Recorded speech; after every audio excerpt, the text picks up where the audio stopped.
ভাই চলে আসিস তুই এই দেখ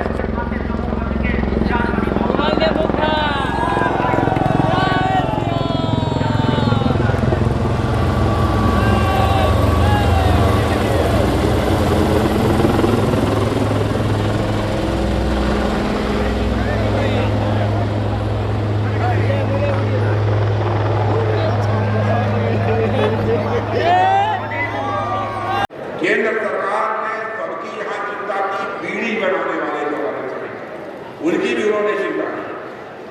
बीड़ी श्रमिकों और उनके परिवारों के लिए श्रमिक कल्याण योजना चला रही है हमारी सरकार।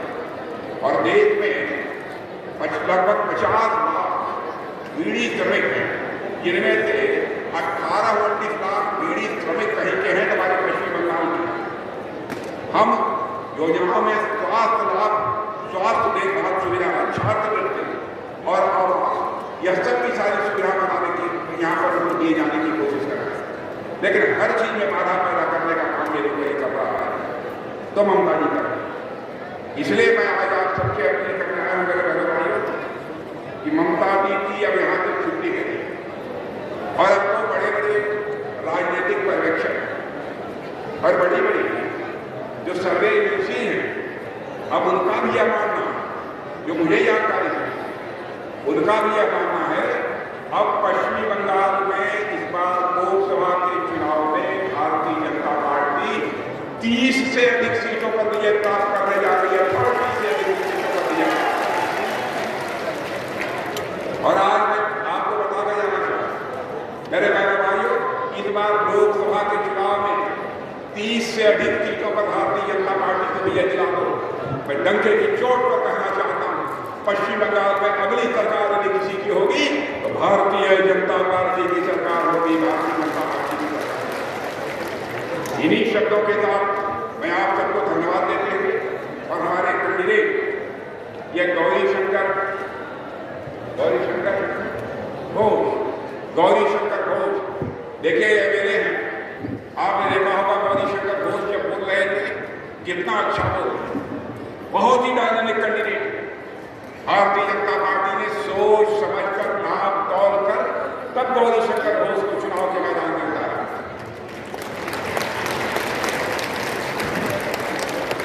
तो ये बताइए गौरी शंकर घोष को जिता देंगे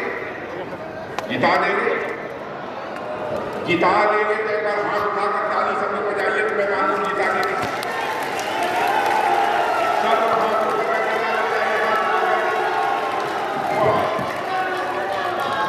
और हमारे विधानसभा के कैंडिडेट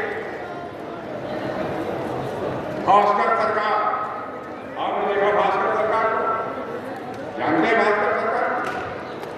भास्कर सरकार को भी इस बार विधानसभा के चुनाव में भारी मतों से जिता दीजिए, संदेश चला जाएगा। अगली जो पश्चिम बंगाल सभा की विधानसभा आएगी उसमें बहुमत यदि किसी का होगा तो भारतीय जनता पार्टी का बहुमत होगा। तो इसलिए आज इससे ज्यादा कुछ न कहते हुए मैं आप सभी को धन्यवाद देते हुए अपनी बात समाप्त करता हूं और अंतिम बात में कहूंगा, यदि आपने गौरी शंकर घोष और हमारे विधायक इन दोनों को आपने चुनाव जिता दिया, ये पक्का मानिए मैं दूसरी बार मैं फिर से आप सबके बीच में आऊंगा और यदि मैं दूसरी बार आपके बीच में आऊंगा अपना स्वागत कराने के लिए नहीं आऊंगा। दूसरी बार यदि आप सबके बीच में आऊंगा एक बार शीश झुकाकर आप सभी का स्वागत करने के लिए आऊंगा, आप सभी का अभिनंदन करने के लिए। आप सबको बहुत बहुत धन्यवाद। बोलिए भारत माता की। और के मामले में इकोनॉमी की साइज, धन दौलत, अर्थव्यवस्था के आकार के मामले में हमारा भारत दुनिया के देशों में 11वें स्थान पर है।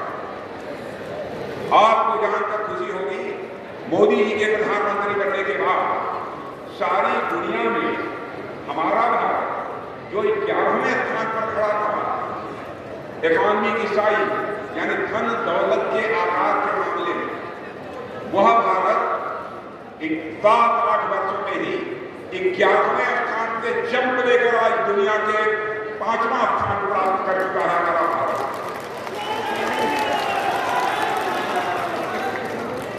और आज बड़े बड़े अर्थशास्त्री, बहुत बड़ी बड़ी फाइनेंशियल फर्म यह दावा कर रही है सबसे तेजी से आगे बढ़ने वाली अर्थव्यवस्था दुनिया में किसी देश की है, हमारे के देश भारत की है मेरे बहनों भाई। और उनका यह भी कहना है, अब इस सच्चाई को नकारा नहीं जा सकता कि 2027 यानी आज के 3 साल के अंदर ही हमारा भारत की अर्थव्यवस्था दुनिया के टॉप 3 कंट्रीज में आकर खड़ी हो जाएगी। क्या मंदा नहीं है तो आपको दिखाई नहीं देता, और आप केवल चाहे जैसे गुंडे, बदमाश, शरारती, इन सब सारे लोगों को प्रश्रय देते, आप केवल सत्ता हासिल करना चाहती हैं। बहनों भाइयों, बहुत सारी योजनाएं हमने प्रारंभ की, सारी योजनाओं की मैं चर्चा करूंगा तो बहुत लंबा समय चलेगा, बहुत लंबा समय लगेगा, इसलिए बहुत विस्तार में मैं नहीं जाना चाहता।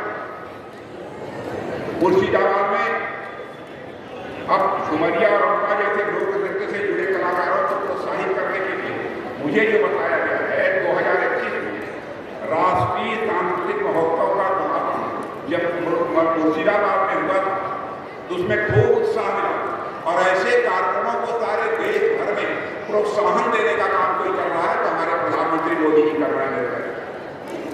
हमारे प्रधानमंत्री मोदी जी कर रहे हैं। विकास की यदि मैं बात, बहुत लंबा समय लग गया। एक लंबे अंतराल के बाद मुर्शिदाबाद के लोगों ने 2008 में यूपीए सरकार के दौरान केंद्र द्वारा किए गए वादे को 2016 में जब मोदी जी की सरकार बनी तब पूरा करते होते हुए देखा। मुर्शिदाबाद पश्चिम बंगाल को गरीब किसानों और लोगों को पहुंचाने के लिए, लाभ पहुंचाने के लिए 2008 में जंगीपुर मेगा फूड पार्क आवंटित किया गया हमारी सरकार ने। ऐसे ही कई काम, जब इनमें तारीखियों की चर्चा करूंगा बहुत ही लंबा समय लगेगा। रेलवे ने अमृत भारत स्टेशन योजना के तहत उन्नयन के लिए जंगीपुर रोड स्टेशन की पहचान की है। इतना ही नहीं, मुर्शिदाबाद में नासिकपुर रेलवे पुल के निर्माण का अंतिम चरण 2022 में शुरू कराया हमारी सरकार ने। राष्ट्रीय राजमार्ग आर्थिक लेनदेने निर्भरयोग्य प्रतिष्ठान चांदपुर समवाय कृषि उन्नयन समिति लिमिटेड, ठिकाना चांदपुर नওদা मुर्शिदाबाद। एखाने savings account, recurring deposit, fixed deposit, MIS, double scheme, जल प्रकल्प এছাড়াও সরকারি বিভিন্ন প্রকল্পের টাকা লেনদেন করা হয়। সমস্ত রকমের চেক ভাঙানোর সুব্যবস্থা আছে। সম্পূর্ণরূপে কম্পিউটার দ্বারা পরিচালিত। সর্বদা সঠিক সময়ে পরিষেবা দেওয়াই আমাদের লক্ষ্য। সাবস্ক্রাইব করুন এবি24 নিউজ চ্যানেলটিকে, অবশ্যই বেল আইকনটিকে প্রেস করুন। সবার আগে তাজা খবরের আপডেট পেতে লাইক করুন, শেয়ার করুন এবং দেখতে থাকুন এবি24 নিউজ।